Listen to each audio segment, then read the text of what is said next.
Are you tired of all the voices who say, focus on the bottom line numbers? Say whatever you have to, just close the sale. Just get the credit card. It doesn't matter what you deliver. You will never build a successful business until you grow a pair and stop caring so much. Here, we respectfully disagree.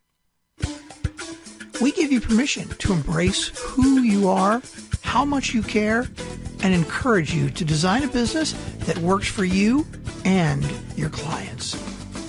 Welcome to The Art of Giving a Damn, the podcast that proves with every single episode that you can create a profitable business doing what you're passionate about and making a positive difference in the world. Now here's your host, Michelle Schaefer. Hey, welcome to another episode of The Art of Giving a Damn. My guest today wins the prize for best book title that I have heard in a long time. Jesse, welcome to the show. Thanks, Michelle. I'm happy to be on. I'm excited to have a conversation with you today. So just by way of introduction for the listeners today, you are an author, trainer, life coach, group empowerment facilitator, motivational speaker, and entrepreneur in recovery, which we're going to talk about in a minute. Your best-selling Amazon book is called Smash Your Comfort Zone with Cold Showers, and I can't wait to dive into a little bit more about that.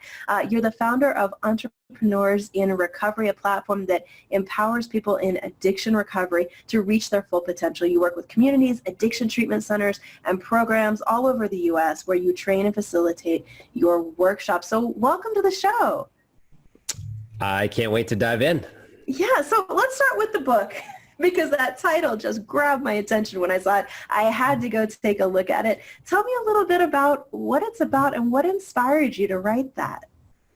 Yeah, so the Cold Shower book. So this book, let's see, I'll start with what inspired me. So I am someone in long-term recovery from drug and alcohol addiction, and there's other addictions, but those are the two that are probably going to kill me the fastest.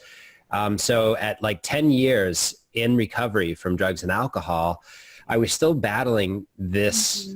I was battling a few things, but one of the things was social anxiety. And it was really baffling because I had done so much work around that. And, you could say like, in some ways I had like mastered some of that because I had a master's in mental health counseling. But the thing is it didn't solve the problem. And so, and I even tried medication in the past, but the thing is it was still there at some level.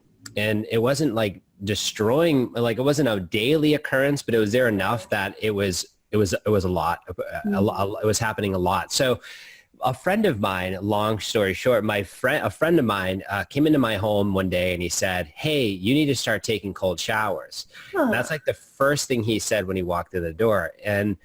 And I said, well, no, I don't. And I won't do that because it's December and it's 38 degrees out. And why would I do that? That doesn't make any sense. Hot showers are a sacred thing to me. That's where I reflect, I let go, it's just a sacred space. But he said, no, you don't understand. You need to try it or at least look it up. And so when I said that, my roommate at the time, he actually took the cold shower, like literally in that moment. He said, I'll go do it right now. And he turned the dial all the way cold. And I ran upstairs to make sure this was really happening. I felt the water. And I'm like, okay, he's going to really do this. And he did it. So I was just like, okay, I'll do it. And so it was 5:00 at night. I jumped in the cold shower, straight cold. I lost my breath. I put the dial all the way cold. And if you do that here in New Hampshire in December, it's no joke. So it was super cold, but I took it for 5 minutes, straight cold. And I jumped out. 2 hours later, I went to a meeting that I had always gone to, which the familiar feelings of social anxiety would come, and they didn't come. So what happened was I just had this like idea, like, you know what, I'm going to give this thing a chance. I'm going to give 30 days of this uncomfortable thing, a chance. And that was the start. So that was the inspiration behind it. That is really cool. I think more people than most people realize really do struggle with social anxiety in certain situations, and a lot of entrepreneurs do. Yeah, definitely. It's like that thing no one talks about, but like when I open up about this, and I have been opening up about it for a little while now, like so many people have come forward with emails and messages about, their struggles with social anxiety. So yeah. I can imagine that's an issue that I know so many people who struggle with that. That's such an interesting idea. So for those of you listening, there will be a link somewhere near the video or the audio where you can check out Jesse's book and find out a little bit more about that. But let's talk about how your path to the business that you have now and what got you into addiction recovery as something that you wanted to focus on and help people with.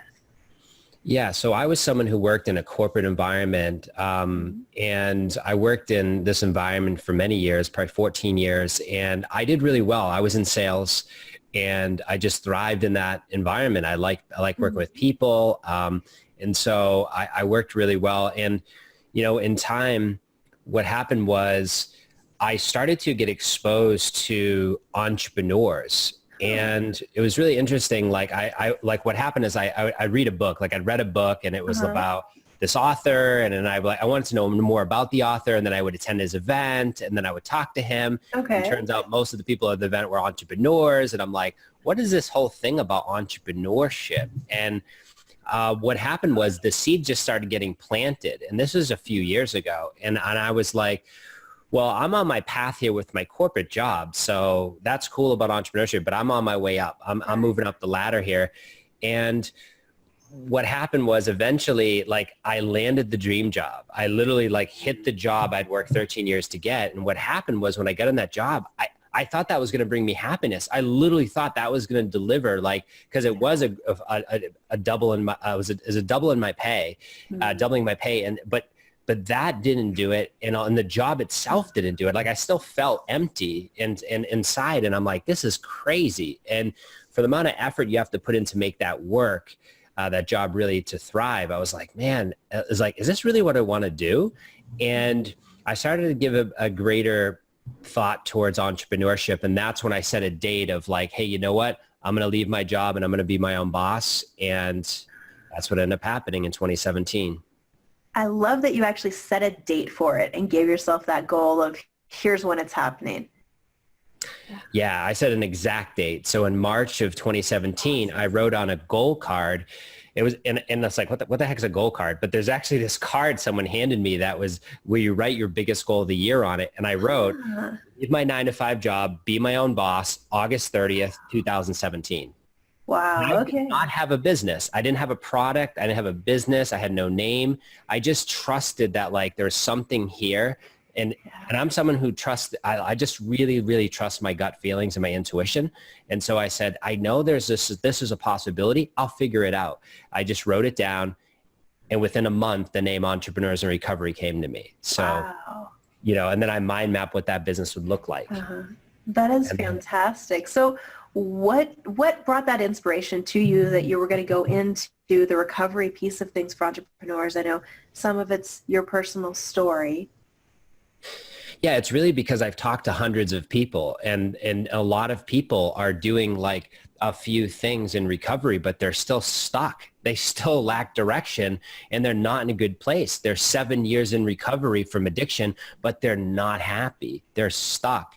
And so I noticed this trend of that. And I also noticed people in early recovery, maybe in the first year, that they're just looking for general direction. They're looking for someone to elevate their life. Like, what can I do next? And I would share one book with them, and that would change their whole quarter, and then change their year, because they start to apply the principles. And I'm like, wow, this is I'm an incessant learner. So I read a lot of books. So that was really there was this seed planted, what could I do? What could I bring? And the idea of Entrepreneurs in Recovery was I was going to study entrepreneurs who are in recovery from addiction, who are successful. So that was the idea early on. I love that. It's so funny. Sometimes we disqualify ourselves from things because we think, well, I have this thing I'm dealing with. I can't go succeed at this. And if we just look around, we'll see people all around us who are successful, who are dealing with the same things that we allow ourselves to doubt and disqualify ourselves based on. So I love that perspective of finding the people who are successful with that. Let me ask you a different question though, because I think one thing that comes up for me is just the idea of recovery. How do you define recovery?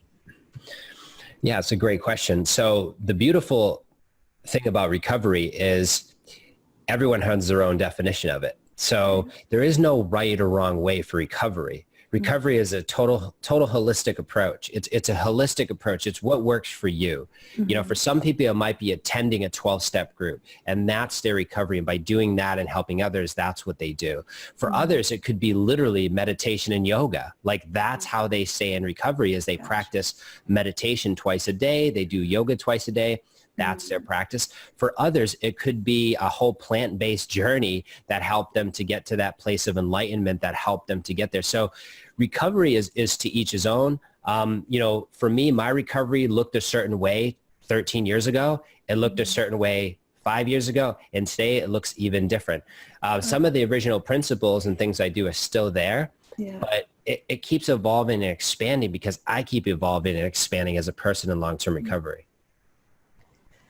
That's so interesting to think about, because I think a lot of times whenever something is wrong, we're pushed into one solution, right, for the challenge. And when that solution doesn't work for people, or when it doesn't get them to where they want to be, we feel like we're broken, something about us is the reason for the failure. And I think sometimes it's just not having that person who can guide us into the conversation of, okay, well, for you, what does this look like? For you, what's the right solution?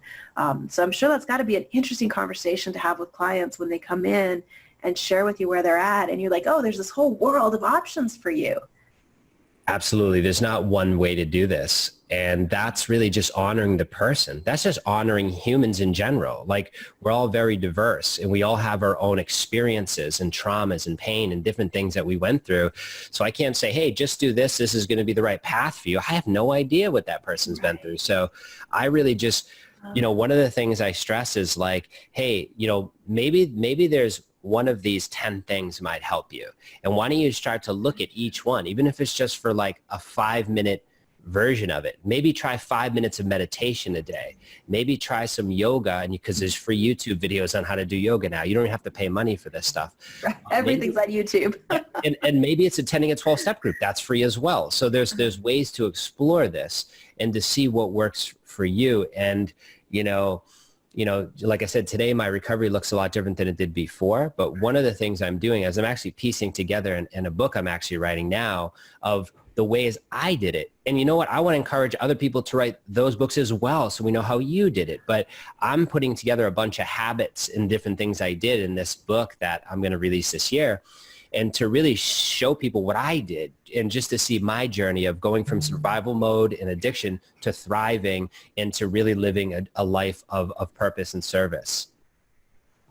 Yeah, I think that's such an important story to be able to share and just give people an example of here's what it could look like. But the bigger thing to me is seeing somebody on the other side of it, somebody who's pulled out of that, because I think we all know somebody, or maybe we ourselves have been in that place where there were things that really were an addiction that controlled our lives. And seeing the example of, okay, and here's how you get to the other side of that is huge. I mean, that's the thing that gives people hope. Oh yeah, 100% is you have to have examples. A lot of people who have overcome some type of addiction, even if it's gambling or behavioral addiction or anything, there's so much shame and stigma that people don't talk about it. So we don't even know what to do, because all we have is what the medical management model showing us and what's like the government, or it's like we don't know what to do. So we follow those leads. We don't follow people who have long-term recovery that we can say, well, whoa, that person took that path. Maybe that will work for me. So we need, what I believe is, more people coming out and talking about their recovery out loud. Yeah, it is one of those things that most people don't talk about. And I think part of it is the stigma and the shame of it, when really it's just something you're experiencing at this moment in time. It can totally change a week from now, or, whenever you make that decision. And I think the other part of it is people don't actually get real with themselves, and they don't realize some of the things that they may think are just a coping mechanism really have crossed the line into, this is a problem and it's time to get help with it. Yeah, that's a question I get asked a lot, is like, how do I know when it's a problem? Like, how do I know? And I would say, like, I'd probably say it's an issue if it's disturbing you on a daily basis, because people they put their life into compartments, right? Mm-hmm. So they say, well, this part of my day was good. This part was really screwed up. This part was good. It's like, that's one day. Your day shouldn't have all those disruptions. You probably want to take a look at what is blocking you. Like what is that? And maybe it is an addiction to that, and maybe to just take another look at it, or maybe share with someone to get their perspective. Because a lot of times we live in this. That's what I did. I lived with the blinders on, and I didn't share anything. And my addiction grew and grew and grew until it totally, destroyed my life at one point. It does. It sneaks up on people. I think, when I was looking at your website earlier, I saw some of the statistics on there about how drug overdose deaths are increasing, and that it's actually a bigger thing than vehicle-related or gun-related deaths, which most people I don't think are aware of. But the one that really caught my attention was, and maybe you can correct me on the numbers, but it was something like over 20% of young adults actually meet the criteria for alcohol or drug addiction. Yeah, and that's mind-blowing.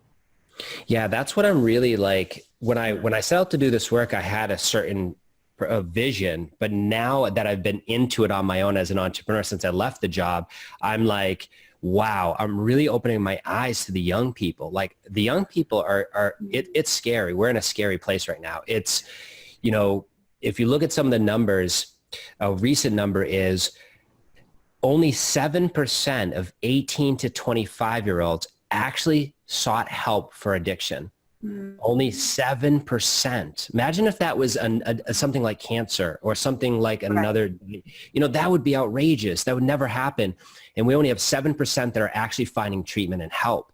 93% are lost. They're 18 to 25, they're lost. And unfortunately, between 18 and 35 is one of the biggest ranges for the overdoses, like for people actually passing away. So, it is really disturbing. So the thing is instead of looking at this like the news does and really taking it as to a really negative place, we need to look at like, okay, we know what the problem is. Let's pour the resources into things that are working and start to shed the light on people who are in recovery that are thriving. So what can we do to really bring those people forward? And that's part of what I'm starting to realize is like, we really need more people going out there on the front lines and sharing not only are you in recovery, but what are you doing to maintain that, and so we can take perspectives from many. Yeah. So, one of the things that comes up for me when I think about this is a lot of times it's challenging to know, when do you speak up? When do you reach out to somebody and have that conversation with them? So as somebody who has really been in this area for a long time, you've been on both sides of it. What do you advise for somebody maybe who's listening and thinking, yeah, I know a couple of young people in my life who I think need somebody to reach out and say, hey, let's get you help. What's a way to do that actually works? Well, I'd say that, don't wait. A lot of people think that they have to hit this bottom, like you have to hit some type of bottom before you start to reach out for help. And that is the biggest lie you could ever tell yourself. It's not true. If you are already thinking that, man, this is probably a poor decision, if that process is already starting to happen, it's happened over and over and over, that's the time to start to ask for help. And you might say, well, what does that look like? Well, here's the thing is you could actually reach out. There's resources that you could reach out to. You could, of course, look up a local 12-step group. You could go to SAMHSA's website. SAMHSA has a website. So the Substance Abuse and Mental Health Service Administration has a hotline that you can call. It's anonymous, and they will direct you to treatment anywhere you are in the country for free. So that is a way to really get that type of treatment. But I would just say, start asking yourself the question is, where I'm at today, am I really happy where I'm at? Is this really disturbing me at some level? And am I just not feeling up to where I could be with where I want to be? And some people might say, well, I don't even have an addiction. I feel like that. Well, then then you have a great opportunity to start to turn that around by listening to this podcast and this show and reading books. But people who are struggling with addiction, it's, start to reach out to people who who are in recovery, or people who can help. You can come to my website. You can come and reach out to me, and I'll try to direct you. But the thing is like, it starts to be, it's whenever it is for you that you start to say to yourself, wow, I think that what this person is saying to me right now in this podcast, like I resonate, because I'm thinking that my alcohol might be a little out of control, or my workaholism might be a little out of control. So a lot of people don't think of when people think of addiction, they probably have already tuned me out and said, well, drugs and alcohol, I don't have an issue with that. No. It could be an addiction to addiction to thoughts that are not serving you, that literally run your day because they've turned into habits. Yep. Anything that controls your life. Exactly. Yeah. It's such an interesting conversation to have, because I think it is hard to look at yourself and recognize sometimes the things that somebody on the outside might look at and go, I think you may want to get help for this. It's hard to look at yourself and see those things sometimes. So I like your definition of when to reach out and have that conversation with somebody. We'll make sure that we put the links to the resources you mentioned somewhere near the audio or video people are tuning in for right now. And then the other link that I wanted to talk about is the recoveryfacilitation.com, your website. Tell me about the workshops you do and who would be a good fit to reach out to you about those. Yeah, so the workshops, I started running those right after I left my job. I did a training, and this training taught me a methodology and how to take any group through this rapid change process using what's called appreciative inquiry. And the training was called the LEAF method. And so I actually took this training in October 2017, and I immediately went to a sober living home with 14 men living at it. And I just did this process where I asked them questions. I asked them high point questions. We journaled the answers. We did pair sharing, large group sharing. And then I had them actually write out their strengths and so that each of them can see, what are these strengths that I have? I didn't even know I had strengths, but now I see that because I was a resilient person throughout my addiction to be able to get to recovery. I actually have these strengths. And so what we do is we take those strengths and we turn them into like a sentence, and the sentence turns into their personal mantra for their life. And so this is like, and then we set goals. So I'm a big proponent of setting action plans and goals. So every group I have, every group I have, we set action plans and goals. So this first group I ran was a success. These men were starting to set goals. The actual owner of the treatment center was in the room when I did it. And she was like, I've never seen this type of energy with this group. And so what I did is I just kept doing that. And I kept perfecting this workshop. And I call it Entrepreneurs Recovery Workshops.